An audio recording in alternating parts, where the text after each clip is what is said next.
हमारी जिंदगी से जुड़ी कहानी हीरे की परख।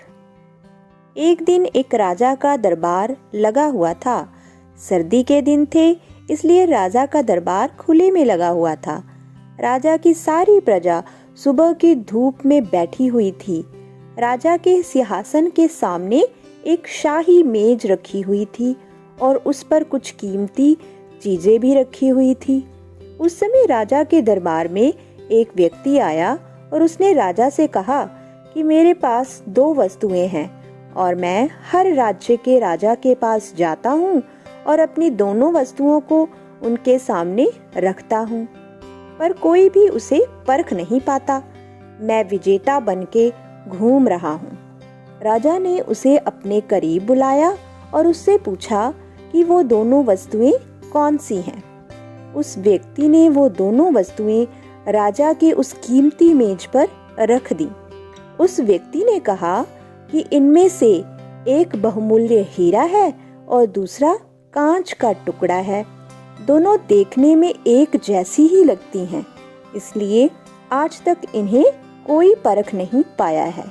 उस व्यक्ति ने राजा से कहा कि आप में से कोई मुझे ये बता दो कि इनमें से बहुमूल्य हीरा कौन सा है और कांच कौन सा है, तो मैं हार मान लूंगा और मैं बहुमूल्य हीरा आपके राज्य की तिजोरी में जमा करवा दूंगा। किंतु शर्त ये है कि अगर कोई उसे पहचान नहीं पाया तो आपको इस हीरे की जो कीमत है वो मुझे देनी होगी। राजा ने कहा, मैं तो इसे नहीं परख पाऊंगा।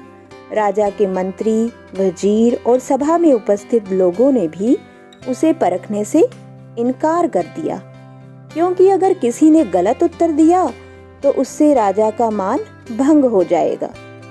कोई भी व्यक्ति उन दोनों वस्तुओं के बीच में क्या अंतर है वो परख नहीं पाया।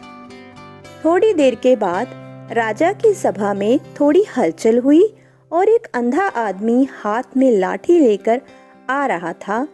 उसने कहा कि मुझे राजा के पास ले चलो।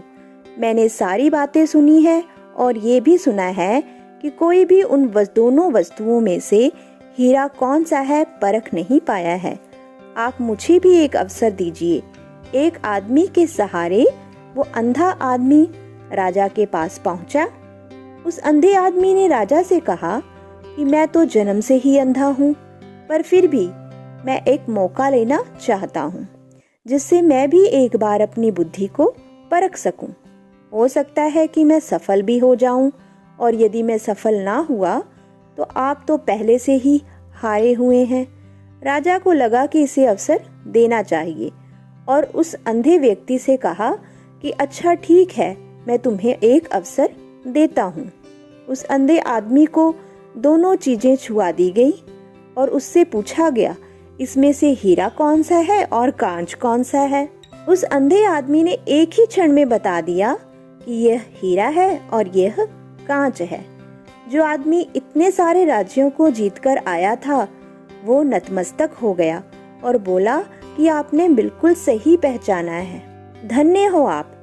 मैं ये हीरा आपके राज्य की तिजोरी में दे रहा हूँ।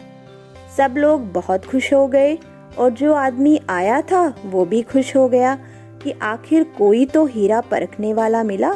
उस आदमी ने राजा और सभा में हाजिर सभी व्यक्तियों ने उस अंधे आदमी से पूछा कि आखिर तुमने ये कैसे पता लगाया कि हीरा कौन सा है और कांच कौन सा है। उस अंधे आदमी ने कहा कि सीधी सी बात है, हम सब लोग धूप में बैठे हुए हैं।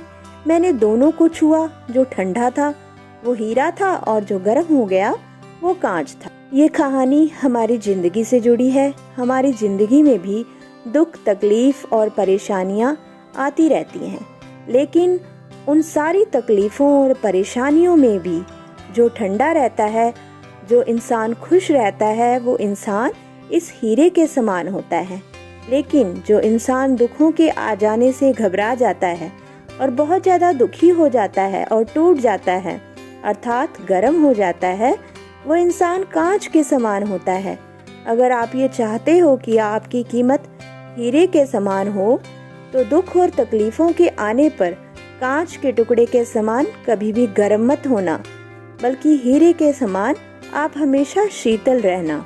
अगर आपको हमारी ये कहानी हीरे की परख अच्छी लगी हो तो अपने दोस्तों के साथ भी शेयर कीजिए और कमेंट में ज़रूर बताएं कि आपको ये कहानी कैसी लगी, और मेरे चैनल को सब्सक्राइब करें। धन्यवाद।